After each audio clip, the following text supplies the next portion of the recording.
Y ahora vamos a saludar a Santiago Kovadlov. Santiago, buenas noches. José del Río te saluda. Buenas noches, ¿cómo estás, José? Bueno, ¿cuánto para analizar? Mira, para arrancar nuestra charla te voy a dar pie a una breve declaración de Quino. Leía tu texto esta semana, pero quiero que escuches esto que decía Quino y después charlamos de nuestra bendita Argentina.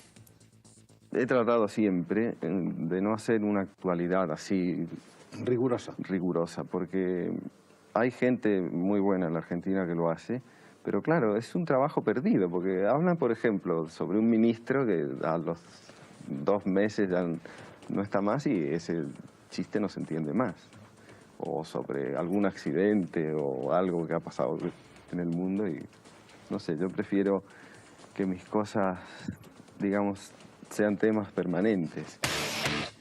Esto es de 1977, cuando Quino explicaba el porqué, el racional detrás de lo que hacía en su momento Mafalda y demás.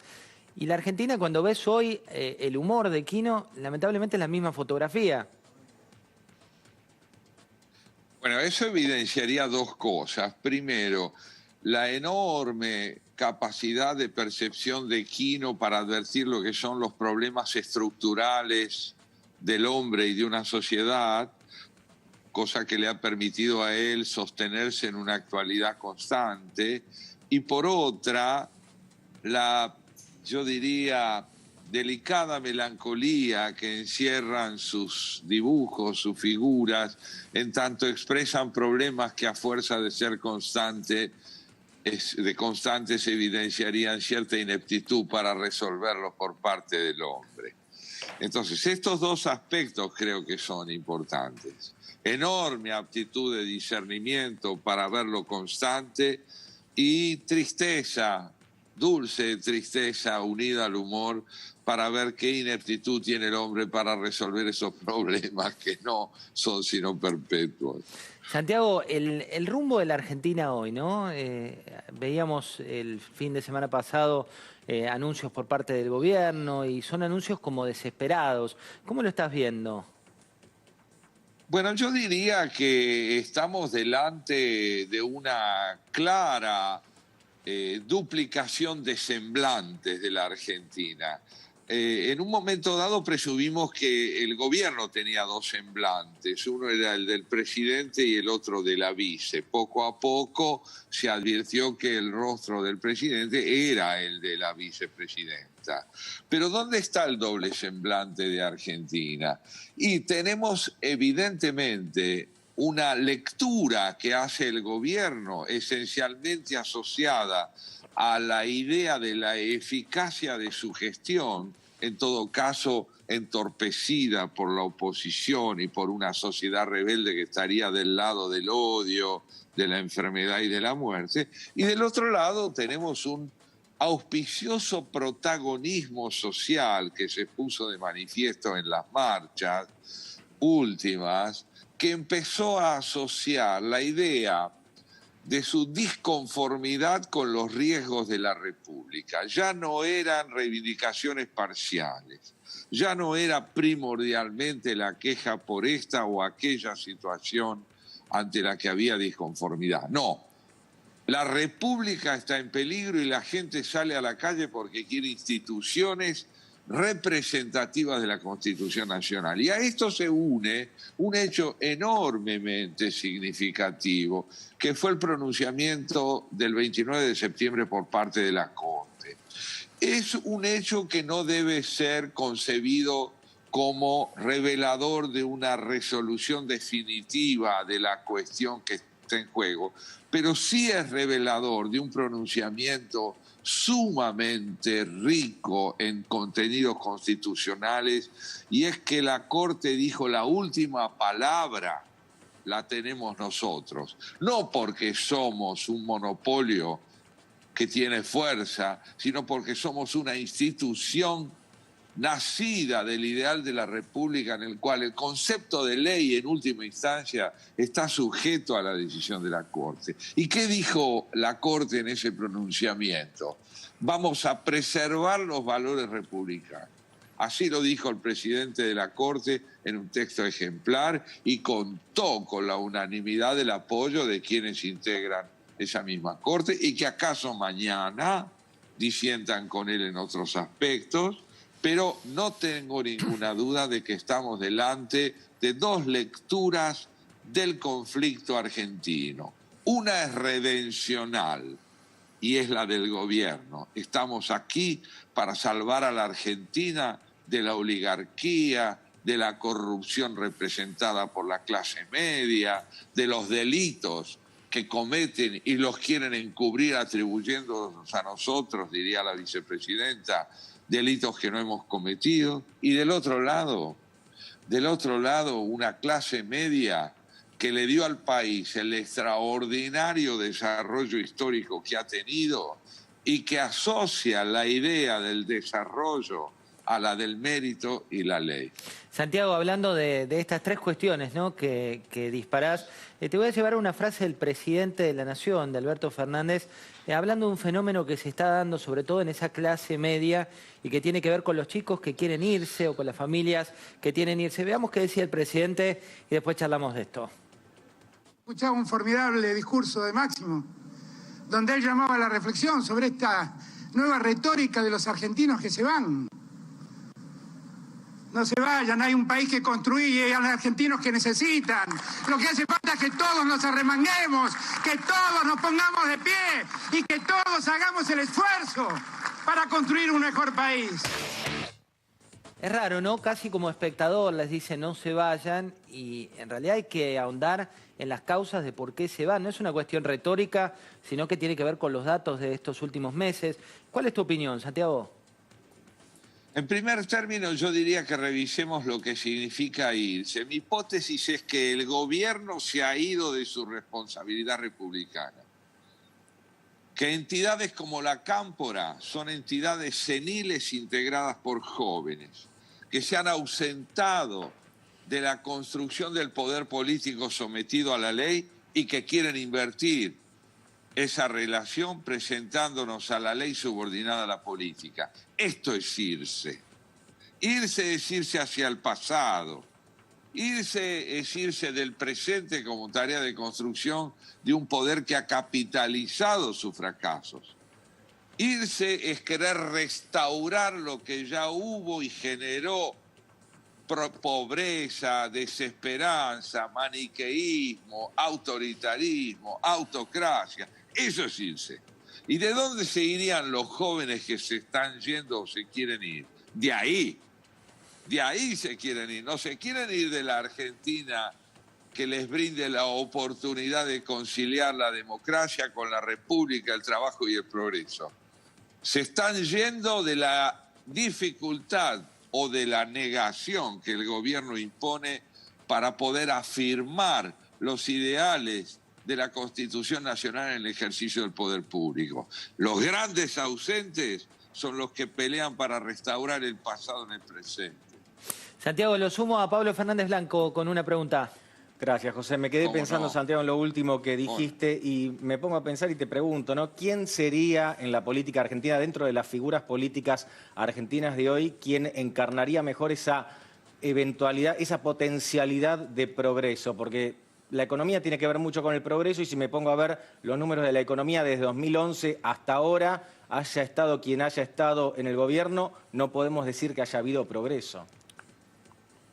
Es que el progreso no puede provenir única ni primordialmente de la economía. Tiene que provenir de la estabilidad de las instituciones que le den a la economía un marco ético para que despliegue su eficacia. Las instituciones de la República son las que habilitarán el marco ético para el desarrollo de la eficacia que lleve al progreso. Y es ahí, en la reivindicación de lo republicano, donde hoy se debe dar la pelea primordial para la reorganización de la Argentina. Yo creo que de lo contrario vamos a tener soluciones coyunturales, fragmentarias, momentáneas y efímeras como las que Quino desdeñaba. Santiago, cuando uno ve declaraciones de esta semana, mira, vamos a compartir contigo otra de las frases que es de Sergio Berni, pero que tiene que ver con el peronismo. Escuchemos qué es lo que decía y después charlamos. En nombre del peronismo, estoy harto que se repartan planes sociales. En nombre del peronismo se gobierna dando trabajo, se gobierna creando trabajo, no dando. Dos ejes, por un lado, peronismo, en este caso, según la particular interpretación de Bernie, y por otro lado, lamentablemente, pobreza, con el número de esta semana que fue uno de esos números que duelen. ¿Cuál es tu opinión?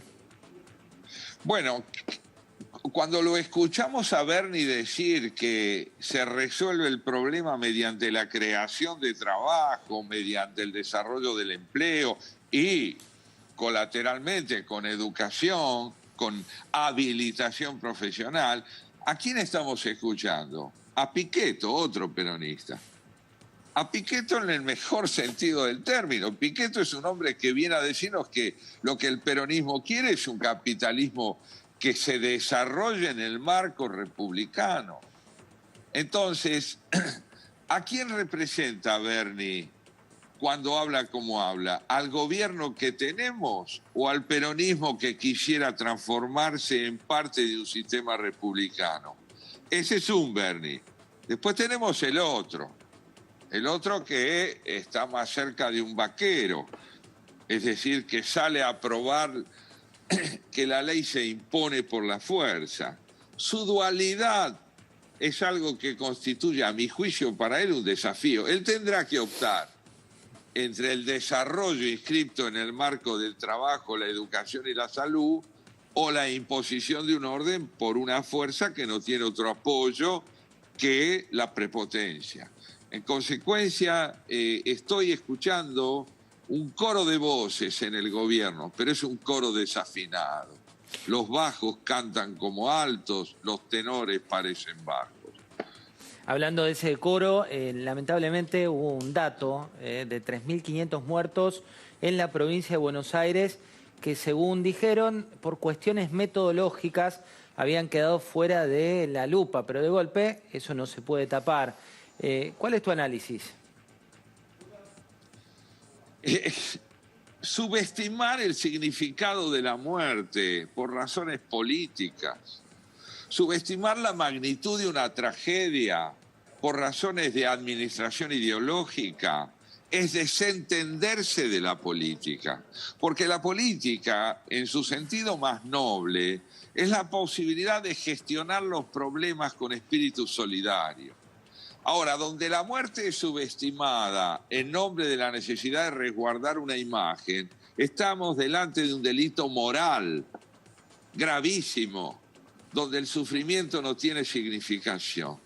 Por lo tanto, creo que ahí se ha procedido, como en su momento procedió Scioli, actual embajador argentino en Brasil, cuando a raíz de las inundaciones negó lo que ocurría. Hay que imaginarse a Noé diciendo que no hay diluvio. Si lo hubiera dicho, se ahogaba. Bueno, nosotros seguimos ahogando el dolor en la irresponsabilidad informativa. Es así, Santiago. Lo sumo a Alfredo Sainz con una pregunta. ¿Qué tal, Santiago? ¿Cómo no? Hola, ¿qué tal, Alfredo? Todo bien. Hace 3-4 meses el gobierno había anunciado que quería estatizar Vicentín, intervenir en el mercado de granos.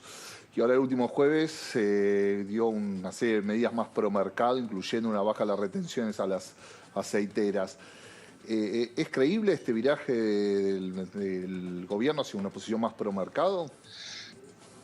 Digamos que lo creíble es que este es un gobierno que sintomatiza su desorientación a través de las transformaciones vertiginosas que le imprime a su rumbo.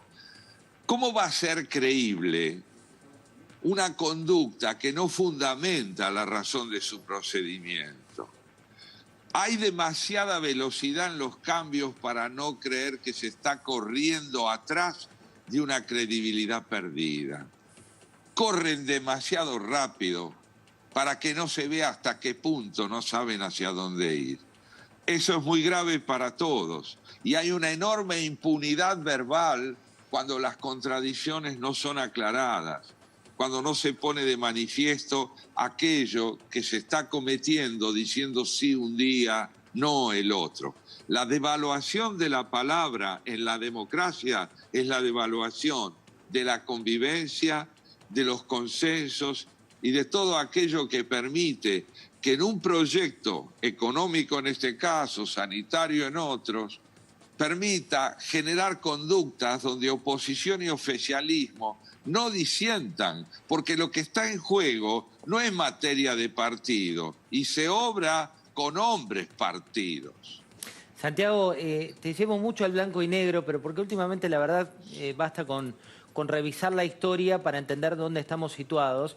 Y te voy a compartir unas imágenes, seguramente esta frase te resuena, es de Juan Domingo Perón, escuchémosla juntos.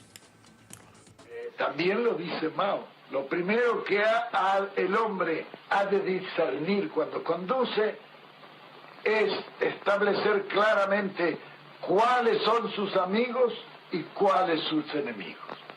Y dedicarse después, esto ya no lo dice Mao, lo digo yo, al amigo todo, al enemigo ni justicia. Porque en esto no se puede tener dualidad. Esa es la lógica. Es la lógica de un maniqueo.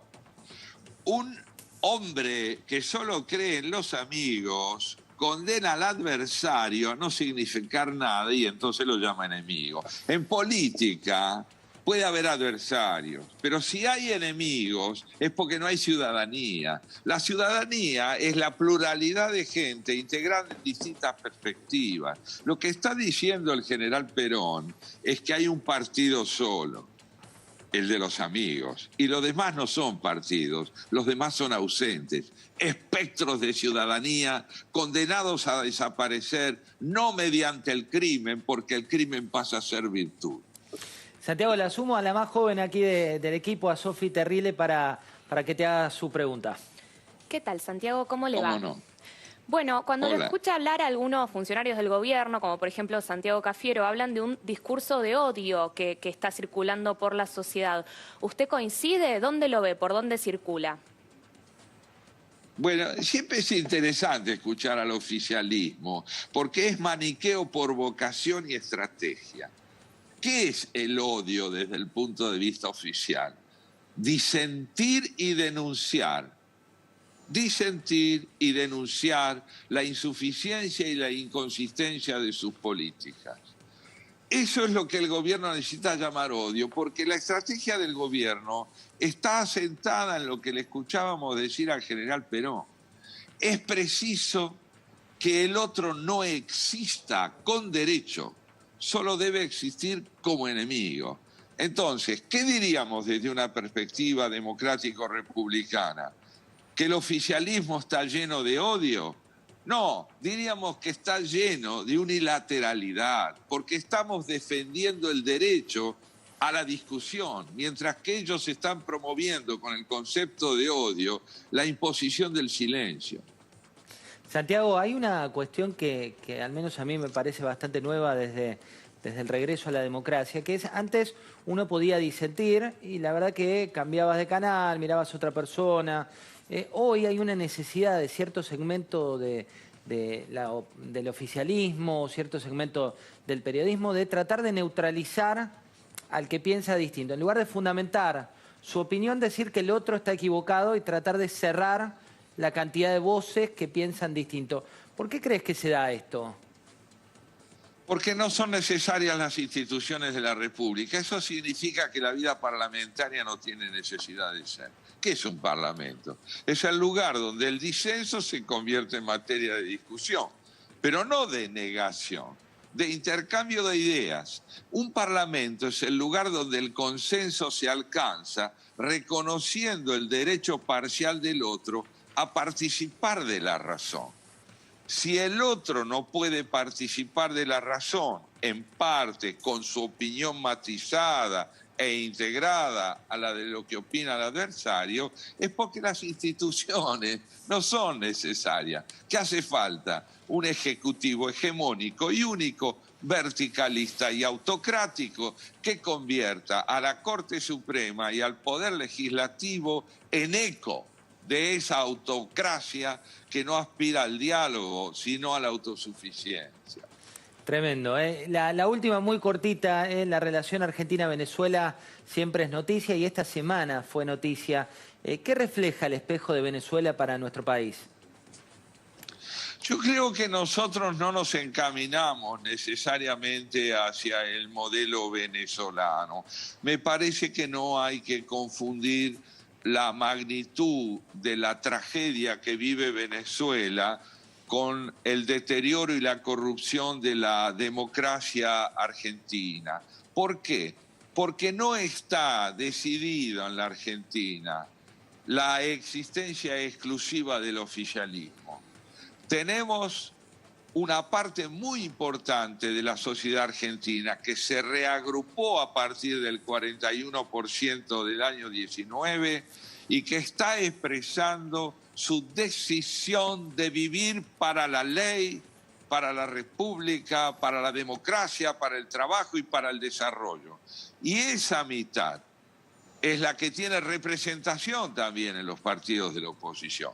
Entonces no estamos delante de una dictadura sanguinaria y unipersonalista. Estamos delante de aspiraciones autocráticas que quieren abolir la ley para transformarla en delito e instaurar el delito como si fuera la ley. No lo van a conseguir porque no están solos y porque la Argentina tiene una tradición republicana que no consiste en el hecho de haberla consolidado, sino de no haber abandonado jamás el ideal de ser una democracia constitucional. Santiago, un fuerte abrazo y gracias por esta charla. Un fuerte abrazo, gracias a ustedes. Esto Hasta decía el jefe de gabinete esta semana y vamos a hablar con Lucas Yacha al respecto.